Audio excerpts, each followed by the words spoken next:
So, but Orem PD has a drone unit active and professional, and that police department, I will tell you right now, is awesome. They're awesome. They get it. They were there. They helped both on the soft side and the hard side. And so I started asking questions. They're so good. They let a nincompoop college student who'd never been to that campus before get up on top of a building with a rifle, and nobody stopped him or saw him. So here's the Charlie Kirk security guy, and he's on that CIA guy's podcast. Of course, that's where he goes. He doesn't go anywhere that's actually going to challenge his lies. And here's what he said about the drone coverage. So this, to me, this is the biggest, most easily discernible lie that shows that these guys are lying left and right. So people were talking about the drone coverage over the event where Charlie Kirk was assassinated. And this guy goes on Sean Ryan's CIA guy podcast, and this is what he says. I spent thousands of dollars on drones last year and got the guy's license. But if the area lies in the Provo, Utah airspace, I can't fly it. That's a 107B. We can't break the rules.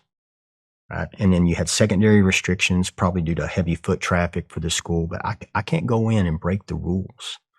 There's laws for a reason.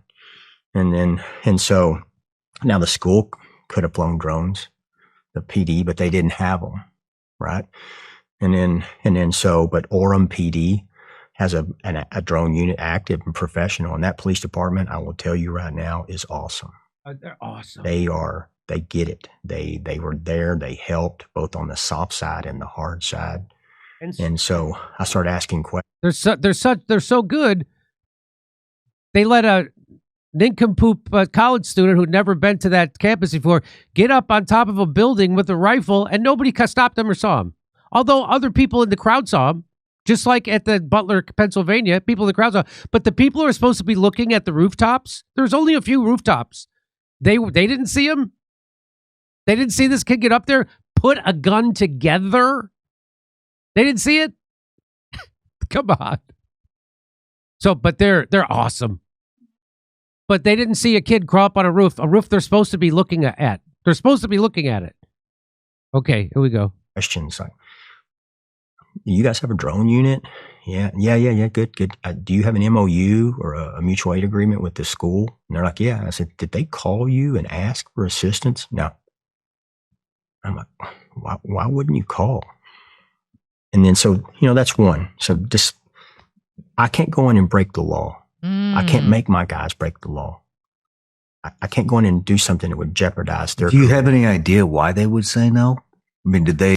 Okay, so that's what's called a guy lying. Nobody took this guy seriously. By the way, when he did this interview on CIA Guy's podcast, everyone thought this guy was lying. It's obvious. It flies right off him. His fake sincerity, his overly explaining things. How do I know that's a lie? First event. Because here's Frank Turek. And he's going to tell you he was there that day with Charlie. Watch this. This is the first event I've gone to a college campus with Charlie. He said, Frank, if you can come help me the first couple of days, could you stay an extra day and come with me to the first event? I said, of course. So we're driving in, Megan, and his team has drones up looking at the crowd from above, and they text him some video. And there's thousands of people there an hour before. Did you hear what he just said? He's driving it with Charlie, and his team has drones up, and they're texting him video. I don't know if you just heard that, but I'll play it again. First couple of days, could you stay an extra day and come with me to the first event? I said, of course. So we're driving in, Megan, and his team has drones up looking at the crowd from above, and they text him some video. And there's thousands of people there an hour before the start. And I said, Charlie, I don't like this place. There's too many buildings. This is the first event I've gone to a college campus with. So do you think TPUSA is going to address that on December 15th? I bet they don't. That's why they don't want Candace Owens on their podcast.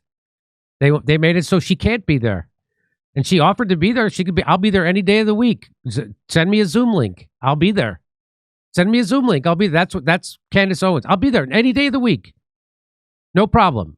You can take all the money and no, I'll help you raise money for yourself. If you think if they were telling the truth, the TPUSA guys, that they would want to go on her show. They'd want to be able to talk to her audience directly. Not only are they not doing that, they're making it so Candace can't come on their show. And she would love to. And it's because of lies like that. To me, that's almost, all right, case closed. You can't trust any of these people now. Case closed. And he's one of these guys going up and on the pulpit telling people, don't trust Candace Owens or Tucker Carlson. This is all about donor money. This is all about donor money. This is all about donor money. It's all about donor money. And the truth is going to come out because they've been doing some pretty shady stuff with the donor money. And the people at the top of Turning Points USA have been filling their pockets. It looks like, filling their pockets with donor money they were hiding from Charlie Kirk. And I already did that in another video I showed you. And coming up on Monday, I've got even more explosive details on even bigger donor money and shady stuff that's happening at TPUSA. Okay, and if you'd like to hear my jokes about this, come see me January 11th in Waikiki. Come see me January 30th at the Comedy Store in Los Angeles. Go to jimmydore.com for a link for tickets. Come see me on tour in Pottstown, Pennsylvania, Waikiki, Hawaii, and the Comedy Store in Los Angeles. Go to jimmydore.com for a link for tickets.